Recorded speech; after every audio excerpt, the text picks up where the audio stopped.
All right, children. Here's lesson one. I'm going to go over Dad's white binder. The binder that have tortured you guys endlessly. But, you know me, I got to put it in video form. So here we go. This binder that I'm discussing here is, I call it the legacy binder. It has everything that my blood, sweat, tears, and life insurance in this binder. It shows my whole entire process. And we're going to go over it right now. So, this is it. This is the outside of the binder. Okay. Oh, yeah, I'm an avid chess player too. We're going to turn on the inside here. I have a message directly to my family. Also put a couple books on there that truly changed my life. You know, without these books, it really opened my mind up to the world of wealth. And obviously I got the signature where it all started. On the next couple pages, which you can't show because it has prominent information, we have who to contact in case something happened to me and everything else like that. But are you ready? Boom. That's where I started. Back in 2016, broke and desperate. So how did I end up this way? So I ended up this way because I was never taught how to properly and effectively manage money. I kind of followed behind what everyone else was doing. If you wanted something, you went and bought it. Me being an avid gamer, that was everything Call of Duty. I always got the PlayStation 3, PlayStation 2, PlayStation 1, spared no expense on racing simulators, TVs, home theater systems. And it kind of left me a bit short at the end of the month, to the point that we almost got evicted from our house because I was very irresponsible with money. So, uh, what ended up happening to me spiritually as your father is I pretty much became extremely depressed. For the first time in my life, I actually felt suicidal because I felt that I let your mother and you guys down, that I was leading down a path where I wouldn't be able to recover. And to be honest, I felt less than a man. So, in that desperation of depression, something just told me it was an act of God to just learn how to budget. And when I got to my fourth book, which I still have today, which, I'm not being paid or endorsed or anything like that, but Dave Ramsey.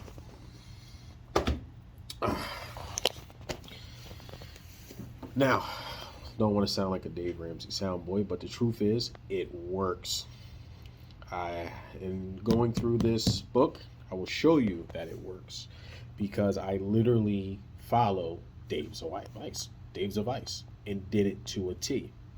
But along the way, children, I'm going to show you how I made adjustments to take my foundation, which was in that book, and grow the business uh, by leveraging debt, contracts, and doing expansions. So let's go back to the book. So here we go. March 2016. I was in year, I think 3 or 4 in my business. I was making decent money, over 100,000 a year, being a solo instructor behind the wheel training, and I was completely broke, 100% broke. I couldn't afford anything because I was just blowing out the expense pile. So as you can see here, I started out I wrote down my budget. Okay.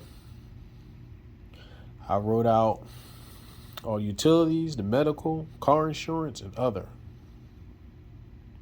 Now, some people can look at this and say this is chaotic, and it absolutely is. It is because I didn't know what I was doing. I didn't know how much money was coming in. I didn't know how much money was going out. All I knew is that I made over $150,000 a year, and that's all that mattered. But we learned better really quickly, didn't we? But this is where it gets interesting. See, this is March. We're going to turn over. Now we're in April. Look how cleaned up that is. It's cleaned up because now I'm starting to manage my money. I know what my income is, and I know what my expenditures is. And I know how much I'm generating. And I'm starting to pay off debt. Because I realized the best way to free myself from bondage, which is the bondage of debt, and to create a better life for you guys, is to get this together. So we move on to the next month. Look how clean that is. Paying off debt. Starting to knock it down.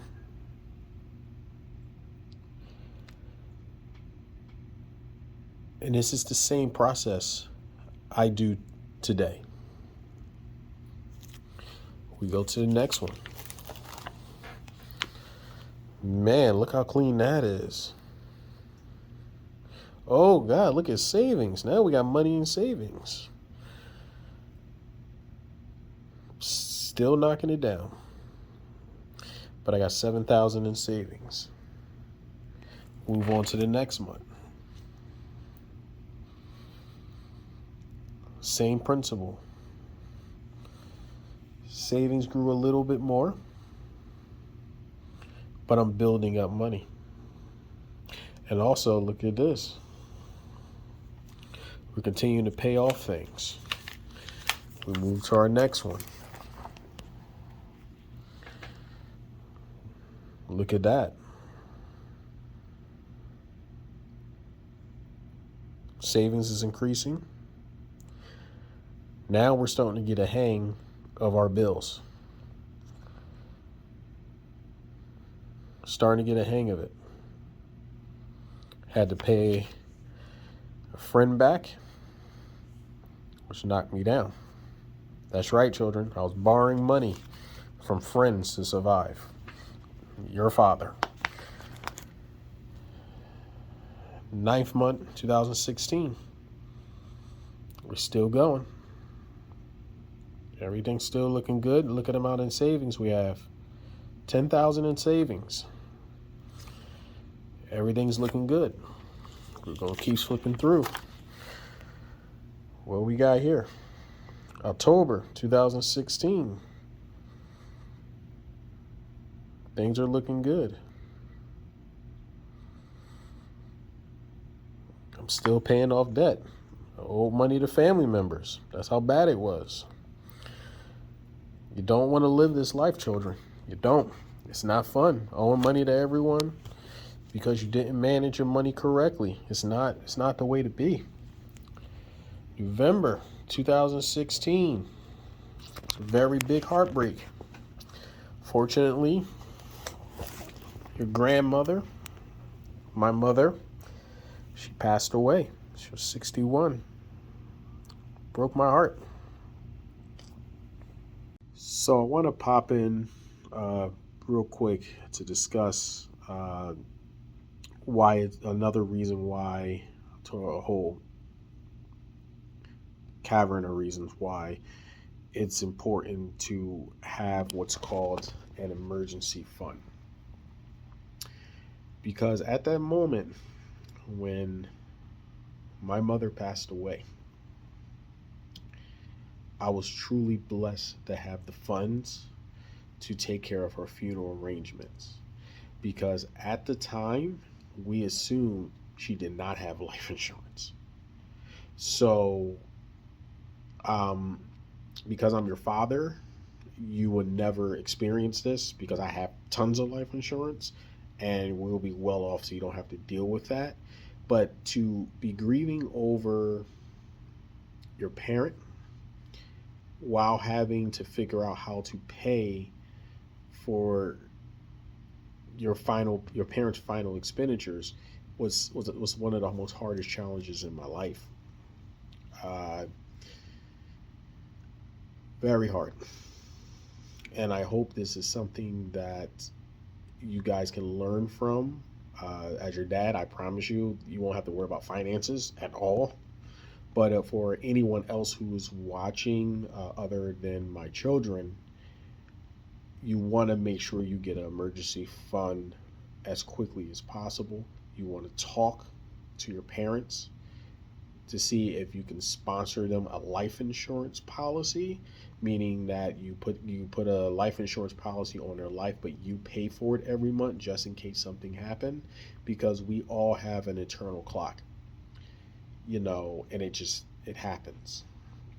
So it's very important to have some form of life insurance or have money put to the side so that way you can help with the final arrangements, because funerals back in 2016 were expensive. I can imagine today.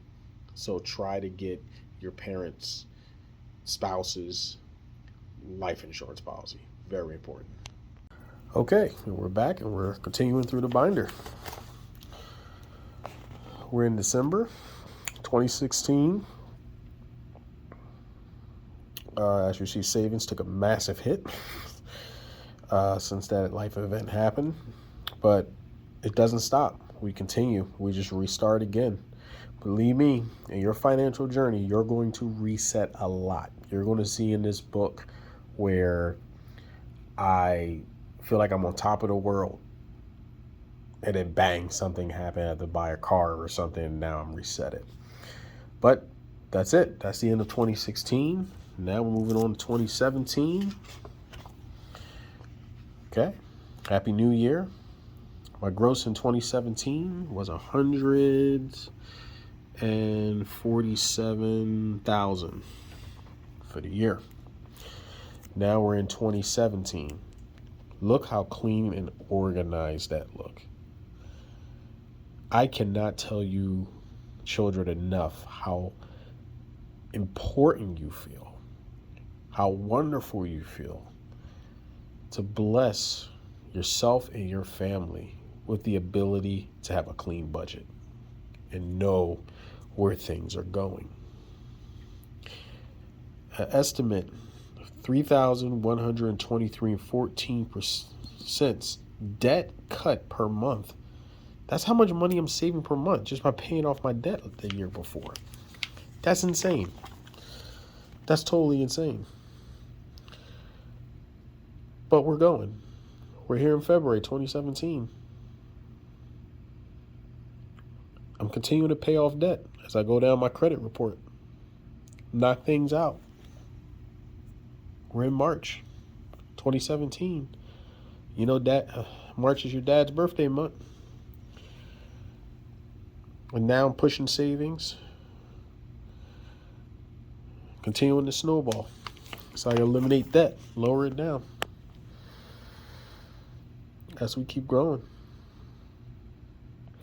I'm seeing a bunch of student loans. Student loan debt. That is a killer.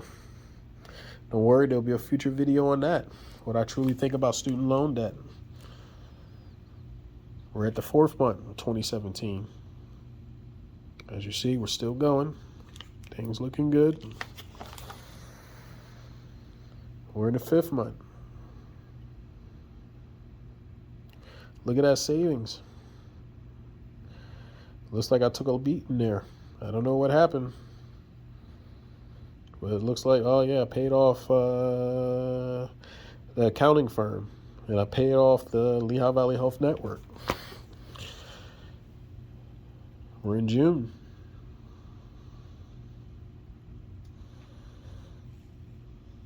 And we're going. I'm starting to see a net worth. Look at that. Starting to see a net worth. We're in July. I scratched out the net worth. But you're going to have ups and downs. Looks like I started the business savings, and I started pushing the Fidelity corporate account. We will talk about that in a future video. But we're also seeing taxes that I owe. Man, I was a massive screw up back then. All this debt. That's crazy. But my savings is growing. Look at that. Still paying off stuff, still moving.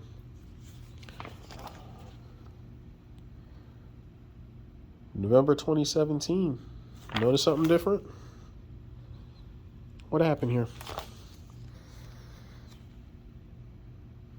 What happened? I paid it off. Look how clean that's looking. December 2017. Very hard month. We didn't have too many sales. That's when I started doing the Bitcoin mining. And let me tell you, that's going to be another video. Because I'm telling you right now, I did not do well. Now we're going into 2018. I'm going to start to speed up here. I don't want to make this video too long. But look how clean that looks. Look how clean that looks. It's January.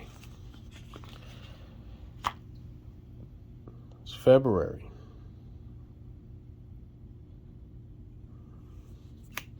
Starting to run payroll for me and your mom.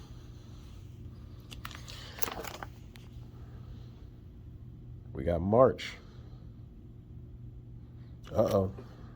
I'm broke again. Wonder what happened there. That's why. I'm paying off credit cards. You see it there.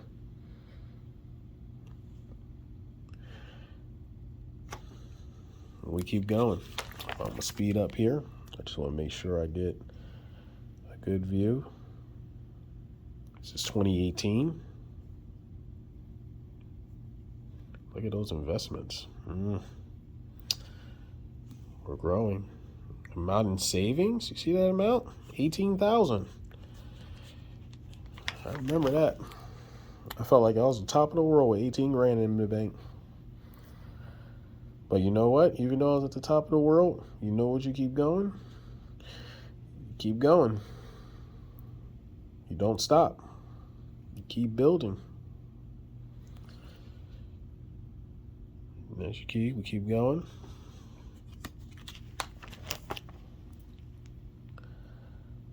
And keep working it.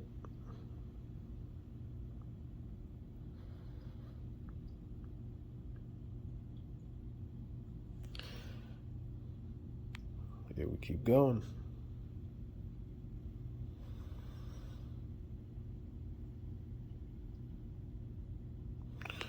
Now you see that huge jump, right? What happened there? Let's go back.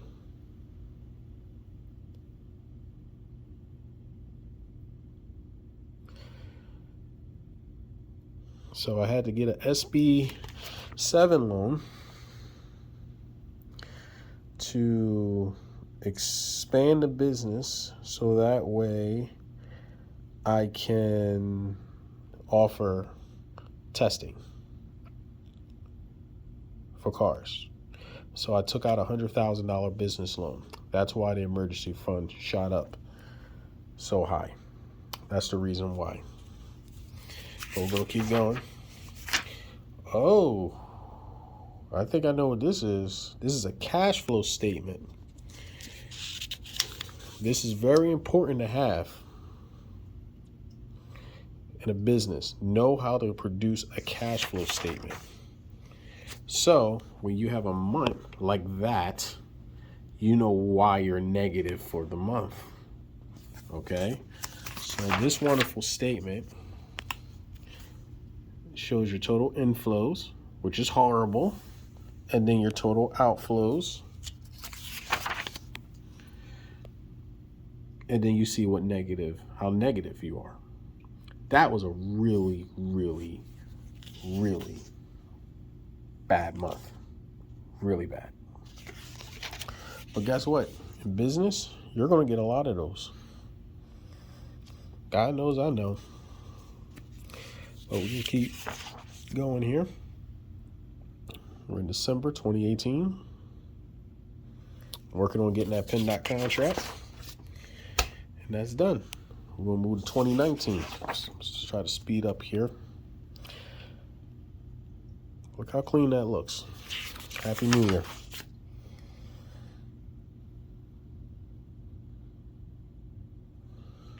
Now we're starting to pay business debt. That's what that is.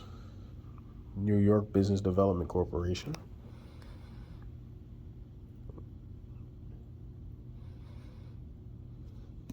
This is the month and the day and the year that we open up our third-party tester.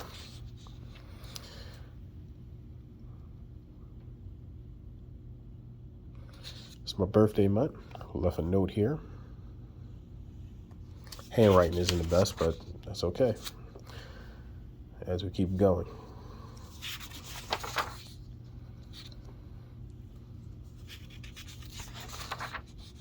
As we grow.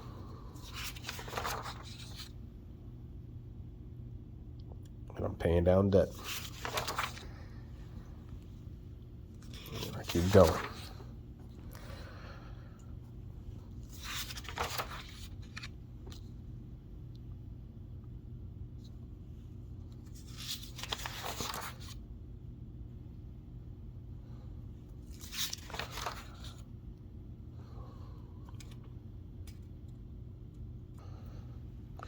So we see we're back into a cash flow statement.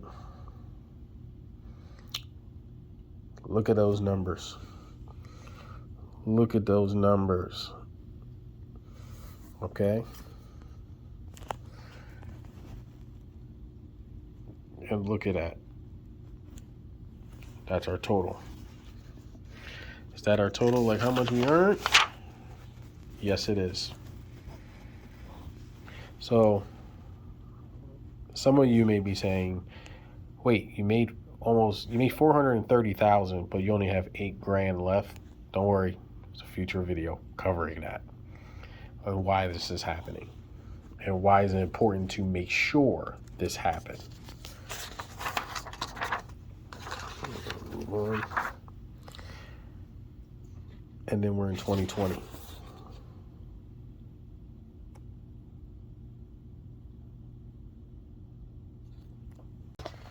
So I stopped it at 2020, January 2020, because I think I bored you guys enough. But you see, it's a process. You can't just read a book and say, oh, I got it, and that's it. You become wealthy.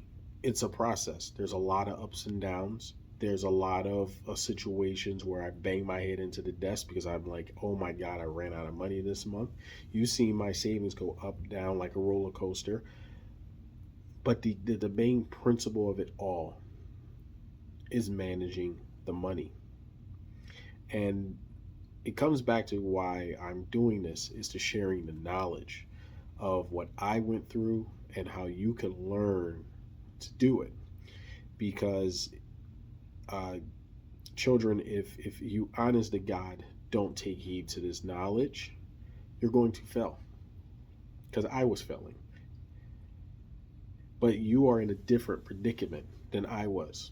See, I failed because I followed a system that my mother followed and my father followed and family members around me followed. Everyone followed because no one was wise with money, because no one was taught money, which is part of a system. That system spans from the 98% and the 2%. The 2% is very wise with money. The 98% is not so wise with money. So children, you have to learn to think like a 2%er. And it took me a couple years to learn that, because at first I was taught that the wealthy are evil, and they make bad things happen to us. But as I got older and start to read and think of things and apply it, I realized they're just way knowledgeable of money than I am. You guys have no excuse, especially having me as your father. You have zero excuse for why you do not have at least the foundation of the understanding of money. But the purpose of this video is to show my journey of starting to where I'm at now. Next video, we're going to get down to the basics of understanding money. Once again, your dad loves you, and I hope that you will take this information, my wonderful children, and utilize it to your advantages to do well in life. I don't want you to think that I want you to be millionaires and billionaires and everything like that. I just want you to be financially comfortable.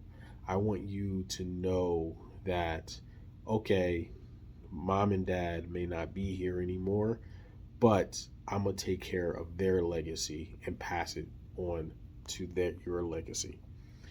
Because generational wealth is very important. But what most important is generational knowledge. Because I love the story of the fisherman teaching the fish. Because if you go to a lake and you don't know how to fish, you're going to starve. But if you humble yourself and learn to fish, you can teach others to fish, and they all will eat with you. And that's what's mostly important to me, is that you guys learn this knowledge so you can pass it down to friends, families, associates, whoever you may encounter in life. Because at the end of the day, that's what's most important, is the sharing of the knowledge. Once again, I love you, and I'll see you soon.